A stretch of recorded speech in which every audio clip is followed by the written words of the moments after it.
నమస్తే, welcome to V3 news. లక్ష్యం సమాజహితం. నా పేరు రమేష్. ముందుగా హెడ్లైన్స్.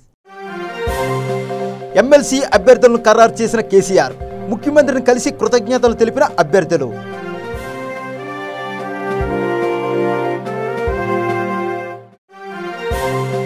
ప్రముఖ దర్శకుడు కోడి రామకృష్ణ కన్నుమూత, దిగ్గజ దర్శకుడిని కోల్పోయామన్న సినీ పరిశ్రమ.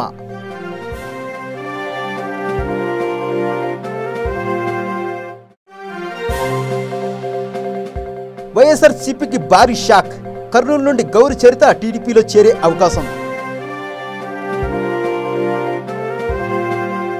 ఇక వివరాల్లోకి వెళ్తే, తెలంగాణ రాష్ట్రంలో ఎమ్మెల్యే కోట ఎమ్మెల్సీ ఎన్నికలకు సంబంధించిన నోటిఫికేషన్ ఇటీవల విడుదలైన విషయం తెలిసిందే. మొత్తం 5 ఎమ్మెల్సీ స్థానాలకు ఈ ఎన్నికలు జరగనున్నాయి. ఈ నేపథ్యంలో టీఆర్ఎస్ పార్టీ తమ అభ్యర్థులను ప్రకటించింది. 5 స్థానాల్లో 4ంటికి టీఆర్ఎస్ తీసుకుని 1 స్థానాన్ని తమ మిత్రపక్షమైన ఎంఐఎంకు ఇవ్వాలని నిర్ణయించారు. ఈ మేరకు సీఎం కేసీఆర్ ప్రకటించారు. హోంమంత్రి మహమ్మద్ అలీ, ఎండీసీ చైర్మన్ షేర్ సుభాష్ రెడ్డి, మాజీ ఎమ్మెల్యే సత్యవతి రాథోడ్, రాష్ట్ర కురుమ సంఘం అధ్యక్షుడు ఎగ్గే మల్లేశం కురుమలను తమ పార్టీ అభ్యర్థులుగా పేర్కొన్నారు.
తెలంగాణ అసెంబ్లీలో ఓటన్ అకౌంట్ బడ్జెట్ను ముఖ్యమంత్రి కేసీఆర్ ప్రవేశపెట్టారు. 1,82,017 కోట్లతో తెలంగాణ బడ్జెట్ను సీఎం ప్రవేశపెట్టారు. రెవెన్యూ వ్యయం 1,31,629 కోట్లు, ఆర్థిక లోటు 27,749 కోట్లు, రెవెన్యూ మిగులు 6,564 కోట్లు, ప్రగతి పద్దు 1,07,302 కోట్లు, నిర్వహణ పద్దు 74,715గా ప్రవేశపెట్టారు సీఎం కేసీఆర్. 2 లక్షల కోట్లు దాటని తెలంగాణ బడ్జెట్. వ్యవసాయ శాఖకు 20,107 కోట్ల రూపాయలు, రైతు రుణమాఫీకి 6,000 కోట్ల రూపాయలు, రైతు బంధుకు 12,000 రూపాయల కోట్లు, రైతు బీమా 650 కోట్ల రూపాయలు, మిషన్ కాకతీయకు 22,500 కోట్ల రూపాయలు, పంట కాలనీల అభివృద్ధికి 20,107 కోట్ల రూపాయలు, నిరుద్యోగ భృతికి 1,810 కోట్ల రూపాయలు, ఎస్సీల అభివృద్ధికి 16,581 కోట్ల రూపాయలు, ఎస్టీల అభివృద్ధికి 9,827 కోట్ల రూపాయలు, మైనారిటీల సంక్షేమానికి 2,004 కోట్ల రూపాయలు, ఈఎన్టీ దంత పరీక్షలకు 5,536 కోట్ల రూపాయలు, ఆసరా పెన్షన్లకు 12,067 కోట్ల రూపాయలు, కళ్యాణలక్ష్మి, షాదీ ముబారక్కు 1,450 కోట్ల రూపాయలు, రూపాయికి కిలో బియ్యం పథకానికి 2,744 కోట్ల రూపాయలు, దివ్యాంగుల పెన్షన్లకు 12,000 కోట్ల రూపాయలు, ఎంబీసీ కార్పొరేషన్కు 1,000 కోట్ల రూపాయలు, బీసీలకు మారో 119 రెసిడెన్షియల్ స్కూళ్లు, వైద్య ఆరోగ్య శాఖకు 5,536 కోట్ల రూపాయలు, 500 జనాభా కలిగిన గ్రామానికి 8 లక్షల రూపాయల నిధులు, టీఎస్ ఐపాస్ ద్వారా 141 లక్షల కోట్ల రూపాయల పెట్టుబడులు, టీఎస్ ఐపాస్ ద్వారా 8,419 పరిశ్రమలకు అనుమతులు, పరిశ్రమల ద్వారా 8.58 లక్షల ఉద్యోగాలు భర్తీ. ఏప్రిల్ చివరి నాటికి మిషన్ భగీరథ పనులు పూర్తి. మరో 2 నెలల్లో ఇంటింటికి నల్లా ద్వారా మంచినీరు, అన్ని సదుపాయాలతో రికార్డు స్థాయిలో 542 కొత్త గురుకులాలు ఏర్పాటు. వచ్చే విద్యా సంవత్సరం నుంచి 119 బీసీ రెసిడెన్షియల్ స్కూళ్లు, ఎస్సీ ఎస్టీ విద్యార్థినుల కోసం 51 డిగ్రీ గురుకులాలు, విదేశీ విద్య కోసం అన్ని వర్గాల వారికి 20 లక్షల రూపాయల స్కాలర్షిప్, ప్రభుత్వాసుపత్రుల్లో మందుల కొనుగోలు కోసం ఏటా 440 రూపాయల కోట్లు, 40 ప్రభుత్వాసుపత్రుల్లో డయాలసిస్ కేంద్రాలు. రైతు బంధు పథకం జాతీయ ఎజెండాగా మారింది. రైతు బంధుని ఐరాస ప్రశంసించింది. 2 పంటలకు కలిపి 8,000 నుంచి 10,000 రూపాయలకు పెంచుతున్నాం. భూ రికార్డుల ప్రక్షాళన విషయంలో సాహసం చేశాం. సాదా బైనామాల క్రమబద్ధీకరణ చేసి ఉచితంగా రిజిస్ట్రేషన్ చేయిస్తున్నాం. ఇప్పటివరకు మత్స్యకారులకు 128 కోట్ల చేప పిల్లల పంపిణీ. టీఆర్ఎస్ అధికారంలోకి వచ్చాక ఆత్మగౌరవంతో బతికేలా పెన్షన్లు. చేనేత కార్మికులకు నెలకు 15,000 రూపాయలు తగ్గకుండా వేతనం. ఇప్పటి వరకు 2,72,763 డబుల్ బెడ్రూమ్ ఇల్లు మంజూరు. కొత్తగా 3,150 కిలోమీటర్ల మేర జాతీయ రహదారులు. అంతర్జాతీయ ప్రమాణాలతో 340 కిలోమీటర్ల రీజనల్ రింగ్ రోడ్. రేషన్ బియ్యంపై కోటా పరిమితి ఎత్తివేశాం. విద్యార్థులకు హాస్టళ్లలో సన్న బియ్యంతో భోజనం. నకిలీ విత్తనాలు, కల్తీ ఎరువుల విషయంలో కఠిన చర్యలు. 22.50 లక్షల మెట్రిక్ టన్నుల సామర్థ్యం ఉన్న గోదాంలు నిర్మించాం. ఇచ్చిన మాటకు కట్టుబడి రైతు రుణమాఫీ చేశాం. నిలవడం ఒక అద్భుతం. ఈ ప్రగతి ప్రస్థానాన్ని కొనసాగించే క్రమంలో నేడు 2019-20 ఆర్థిక సంవత్సరానికి తెలంగాణ రాష్ట్రం యొక్క ఓటాన్ అకౌంట్ బడ్జెట్ను ప్రవేశపెడుతున్నాను.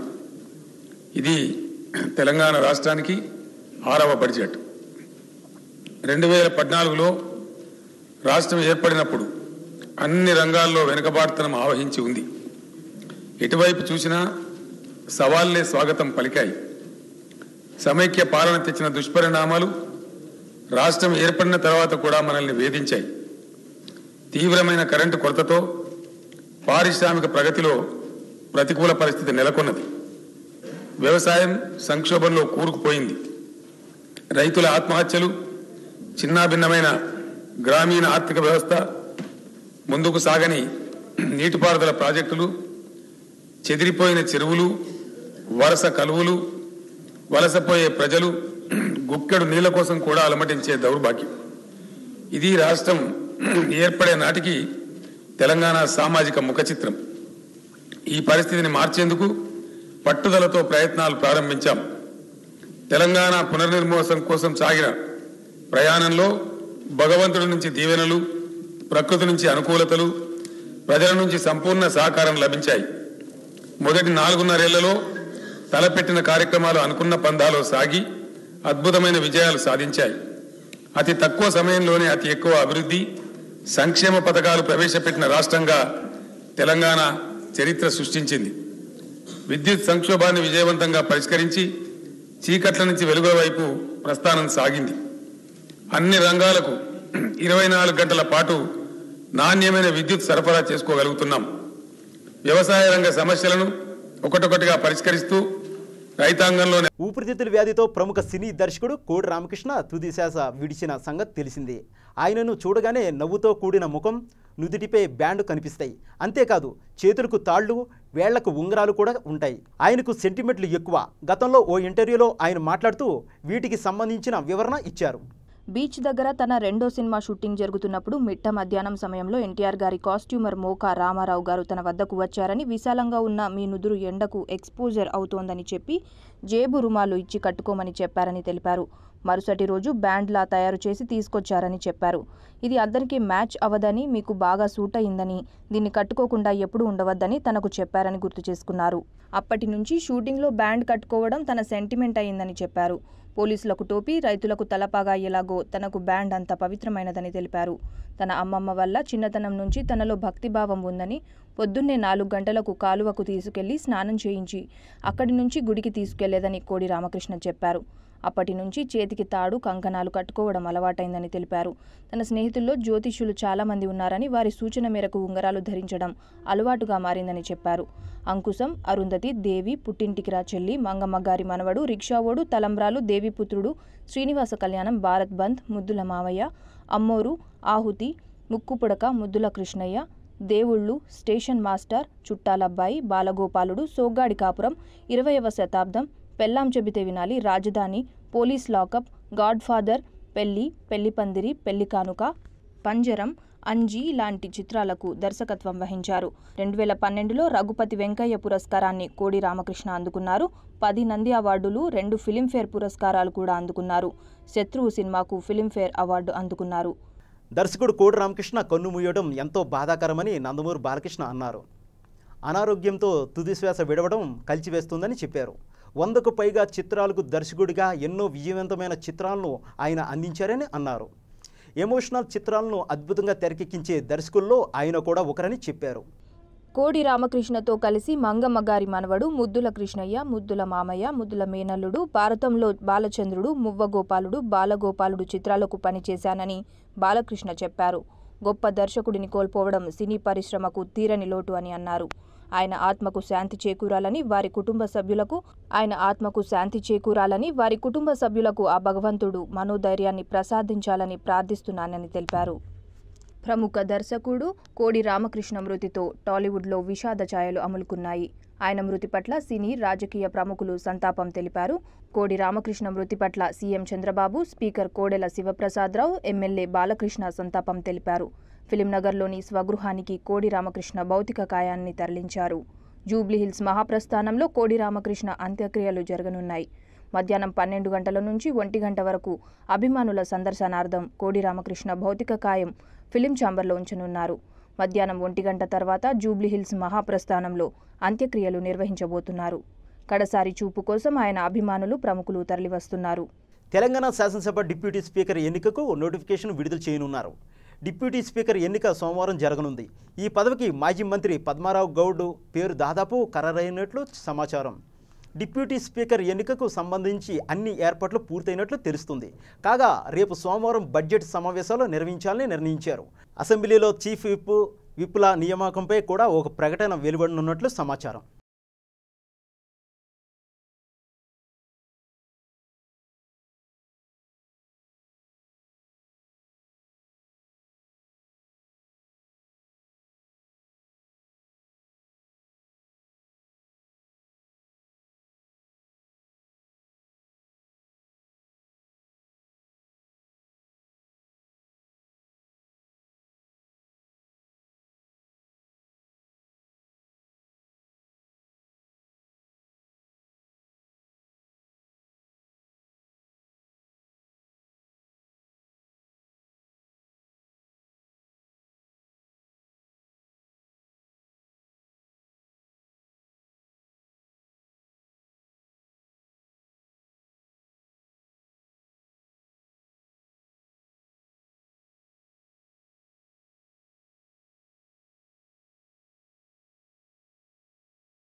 తెలంగాణ ముఖ్యమంత్రి కేసీఆర్ ఈరోజు 2019-20 ఆర్థిక సంవత్సరానికి ఓటాన్ అకౌంట్ బడ్జెట్ను ప్రవేశపెట్టిన సంగతి తెలిసిందే. ఈ నేపథ్యంలో TRS working president KTR budget కేటాయింపులపై హర్షం వ్యక్తం చేశారు. వ్యవసాయం, మౌలిక వసతుల అభివృద్ధి, విద్య, ఆరోగ్యం, సంక్షేమ రంగాల సమతుల్యతను పాటిస్తూ కేటాయింపులు చేశారని ప్రకటించారు. రైతు బంధు, పెన్షన్ల పెంపు, రుణమాఫీ వంటి హామీలను నెరవేర్చేందుకు వీలుగా ఈ కేటాయింపులు చేశారని పేర్కొన్నారు. ఈ సందర్భంగా పుల్వామా ఉగ్రదాడి ఘటనలో చనిపోయిన సిఆర్పీఎఫ్ జవాను కుటుంబాలకు 25 లక్షల చొప్పున పరిహారాన్ని కేసీఆర్ ప్రకటించడంపై కేటీఆర్ సంతోషం వ్యక్తం చేశారు. అలాగే అద్భుతమైన బడ్జెట్ ప్రవేశపెట్టినందుకు తెలంగాణ సీఎం కేసీఆర్కు మనస్ఫూర్తిగా కృతజ్ఞతలు తెలిపారు.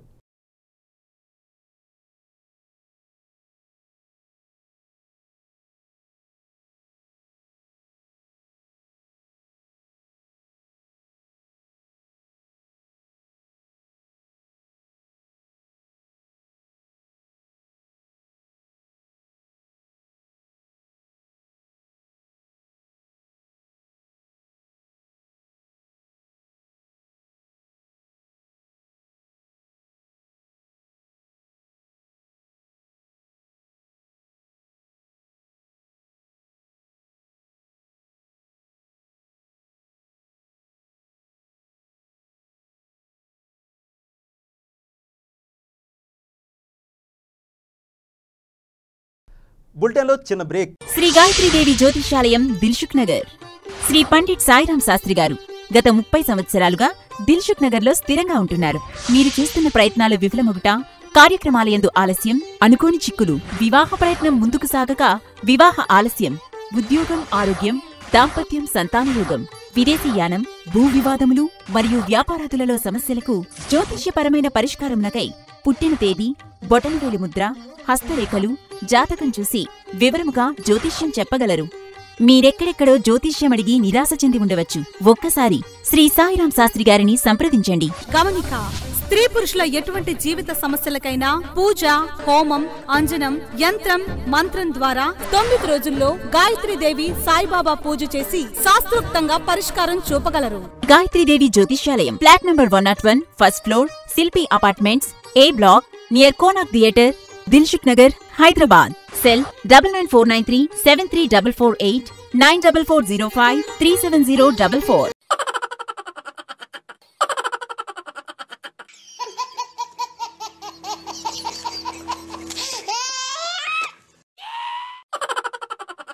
గిలిగిలిగా త్వరలో మీ V3 న్యూస్ ఛానల్లో.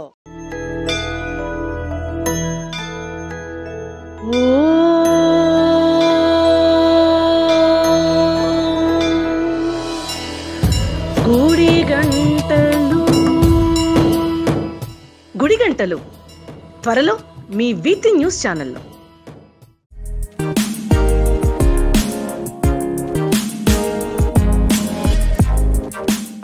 తెలంగాణ, ఆంధ్ర, రాయలసీమ, తమిళనాడు, కర్ణాటక, కేరళ ప్రాంతాలు వేరైనా రుచులు వేరైనా వేదిక ఒక్కటే.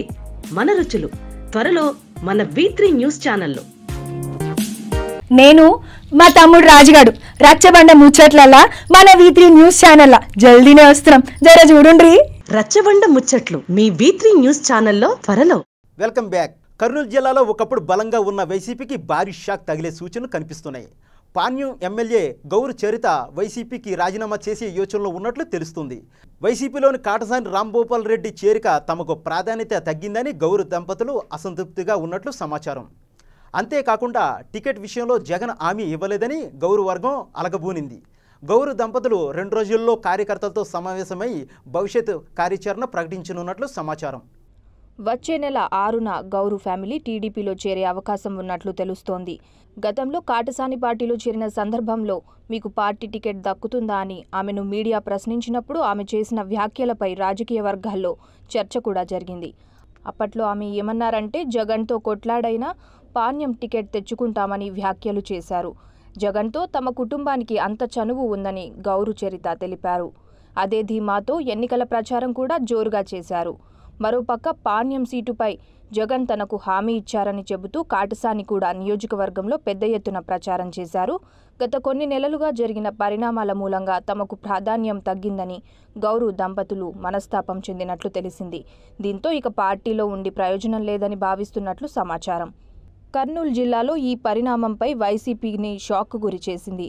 ఇప్పటికే గత ఎన్నికల్లో తమ పార్టీ తరపున గెలుపొందిన భూమా కుటుంబం Kurnool MLA SV Mohan Reddy, Nandyal MP SPY Reddy టీడీపీలో చేరడంతో పార్టీ బలహీనంగా మారింది. కేంద్రం 22,000 కోట్లు ఇస్తుందని తెలిసి కూడా ఎందుకు పూర్తి బడ్జెట్ ప్రవేశపెట్టలేదని కాంగ్రెస్ నేత షబ్బీర్ అలీ ప్రశ్నించారు. తెలంగాణ ప్రజలకు మరోసారి మోసం చేశారని ఆరోపించారు. ఒక్క గ్రామానికి కూడా గ్రాంట్ ఇవ్వలేదని విమర్శించారు. కొత్త గ్రామ పంచాయతీలకు కేటాయింపులు లేవన్నారు. మిషన్ భగీరథ, కరెంట్ బిల్లులు ఎవరు కట్టాలి అని అడిగారు. పార్లమెంటు ఎన్నికల కోసమే ప్రజల్ని మభ్య పెడుతున్నారు అన్నారు. అసెంబ్లీ సమావేశాలు వారం పొడిగించాలని డిమాండ్ చేశారు.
కామారెడ్డి జిల్లాలోని మత్స్యశాఖ అధికారుల తీరుపై శాసనసభ స్పీకర్ పోచారం శ్రీనివాసరెడ్డి ఆగ్రహం వ్యక్తం చేశారు.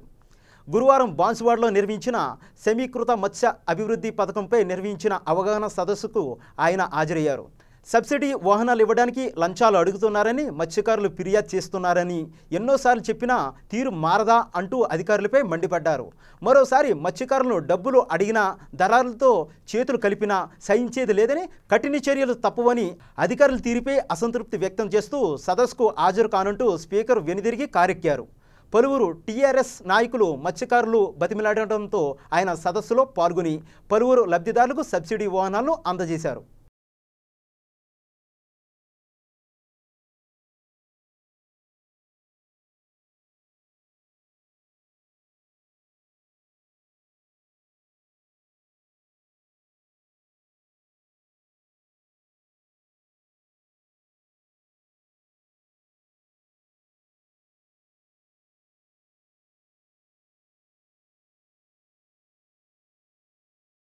నంద్యాల ఉప ఎన్నికల్లో డబ్బు పంపిణీ విషయంలో ఎమ్మెల్యే బాలకృష్ణపై దాఖలైన పిటిషన్ను హైకోర్టు విచారించింది. కేంద్ర రాష్ట్ర ఎన్నికల కమిషనర్లు కర్నూలు రిటర్నింగ్ అధికారి కోర్టు నోటీసులు జారీ చేసింది. బాలకృష్ణకు వ్యక్తిగతంగా నోటీసులు పంపాలని హైకోర్టు ఆదేశించింది.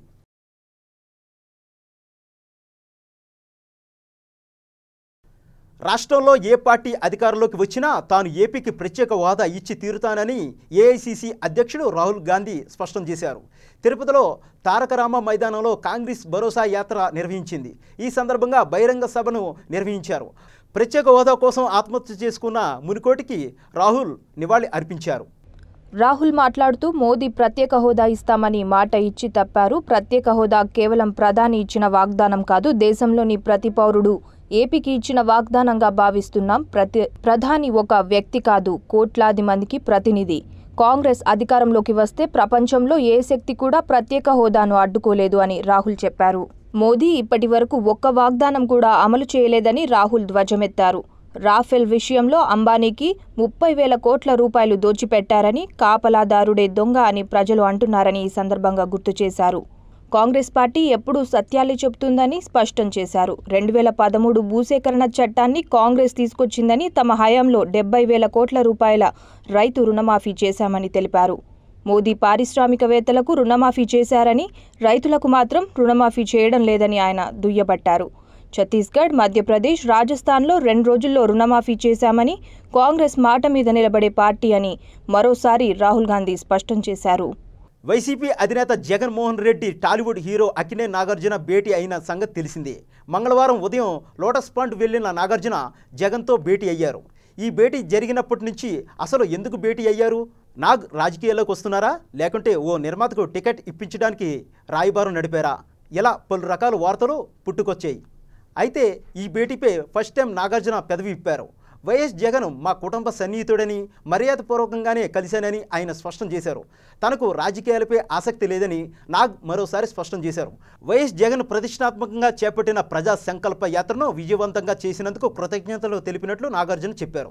తాను ఎవరికో టికెట్ ఇప్పించాలన్న జగన్ను కలిశానని వస్తున్న వార్తలనే అవాస్తవమేనని ఆయన కొట్టిపారేశారు. ఎవరికో టికెట్ ఇవ్వాలని సంప్రదించవలసిన అవసరం తనకు లేదని నాగార్జున చెప్పుకొచ్చారు.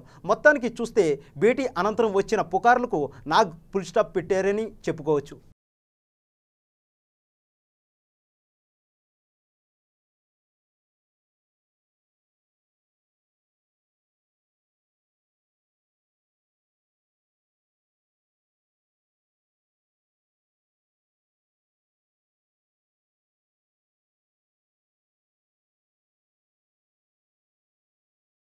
బులెటిన్ ముగించే ముందు హెడ్లైన్స్ మరోసారి.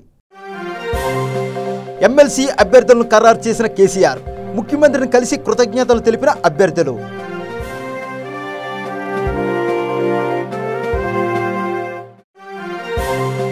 ప్రముఖ దర్శకుడు కోడి రామకృష్ణ కన్నుమూత, దిగ్గజ దర్శకుడిని కోల్పోయామన్న సినీ పరిశ్రమ.